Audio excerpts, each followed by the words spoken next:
a night Tel Aviv had never known before. The sky fractured with intermittent sirens, followed by ballistic flashes descending at speeds exceeding 5 times the speed of sound. This was not a passing strike. It was the 9th wave of Operation True Promise 4. Iran deployed its heavy ballistic missile, Sejil-2, in the most controversial combat test of its history. A multi-headed behemoth surged through successive layers of air defense, from David's sling to THAAD, as if they were empty space, offering no resistance. And behind it, Israel's strategic depth shook under explosions no one had anticipated. Inside operations rooms, the question was no longer, will Sejil be intercepted? It became, how many missiles will get through in the coming waves? In this episode, we reveal how Iran shifted the balance of power from aircraft runways to hypersonic launch platforms. Stay with us. The scenes of destruction in Beit Shemesh were not merely the result of bombardment. They were a formal declaration that Israeli defense systems had slipped out of service. The figures circulating in the media do not describe the truth. The truth is that Sejil-2, during True Promise 4, did not face defenses, it faced a technological vacuum. When the sky split open, radars were not seeing a target. They were seeing an error in their own survival calculations. The missile proved that the myth of absolute defense has passed into history. At 17.5 meters in length and 1.25 meters in diameter, Sejil houses a 2-stage solid-fuel rocket motor that propels it to a staggering velocity exceeding Mach 14, more than 17,000 kilometers per hour. That means the distance between the launch platform and any target deep inside Israel is covered in minutes, leaving defense systems in a state of total technical paralysis, not only because of speed, but because of smart guidance. Here lies the technical dilemma that confronted Israeli operations rooms. Sejil-2 does not rely on a traditional ballistic trajectory that is easy to intercept. The missile is equipped with a composite guidance system, blending anti-jamming inertial navigation, INS, with a high-precision inertial measurement unit, IMU. This system allows mid-course trajectory corrections during the boost and mid-flight phase. In the terminal phase, the missile employs terminal guidance algorithms, enabling maneuverability to evade tracking radars and disrupt interception systems such as THAAD and David's sling. When Sejil-2 alters its angle of attack at the final moment, the interceptor strikes empty air, while Sejil strikes its target with surgical precision, with a circular error margin not exceeding 50 meters at a range of 2,000 kilometers.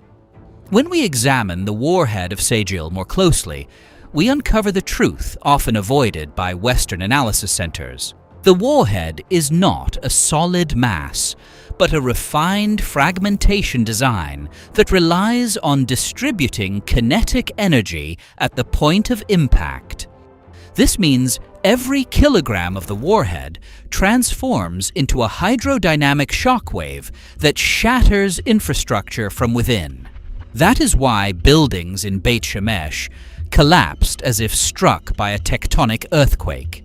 The energy generated by hypersonic impact, combined with the fragmentation effect, places every strategic asset, from airports to command centers and hardened facilities, at the mercy of destruction that leaves no room for repair or evacuation. This blend of extreme velocity, jam-resistant guidance, and fragmentation-destructive capability has turned Sejil into a strategic nightmare, one that does not merely threaten Tel Aviv, but reshapes the balance of power across the entire Middle East. ending the era of reliance on missile shields and inaugurating an age of force that cannot be repelled. Technical blindness. Why can't United States satellites track Sagil? But the tactical nightmare of Sagil does not begin at atmospheric re-entry. It begins the moment it moves on the ground.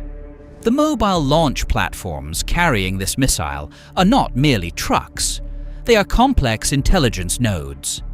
Platforms that move, conceal themselves, and reposition in silence. Because Sagil relies on solid fuel, the preparation and launch process is reduced to mere minutes, instead of the long hours required by liquid fuel missiles. This seemingly small time differential is what granted Iran the ability to execute the shoot-and-scoot tactic with high efficiency. The launcher emerges from fortified tunnels beneath mountains. The missiles rise toward the sky at hypersonic speed, and the truck returns underground before reconnaissance satellites can lock precise coordinates or direct a preemptive strike. Destroying Sagil before launch has become like chasing a shadow across a vast desert. And even if we assume, hypothetically, that detection systems capture the trajectory in time, the greater challenge begins here: the dilemma of programmed economic attrition. In defensive doctrine, intercepting a high-speed ballistic target requires launching at least 2 interceptor missiles to ensure a high kill probability.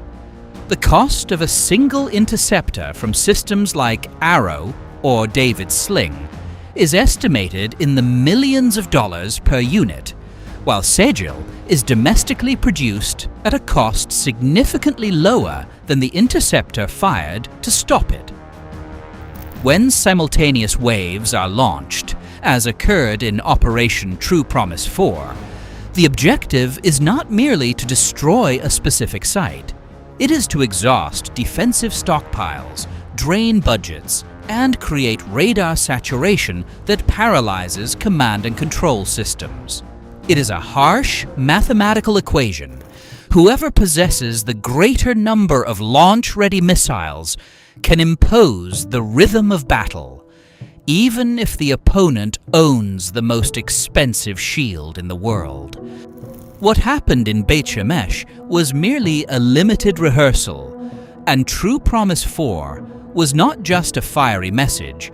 It was a signal of a shift in the equation of power, where air superiority alone is no longer sufficient to guarantee protection in an era where ballistic missiles dictate the tempo at supersonic speed, and at a cost that defies logic. In the end, the battle has not concluded. It has taken on a bloodier and more complex form. And here is the question for you, dear viewer. Do you believe Iranian ballistic missiles can decisively determine the outcome of the war in the coming days?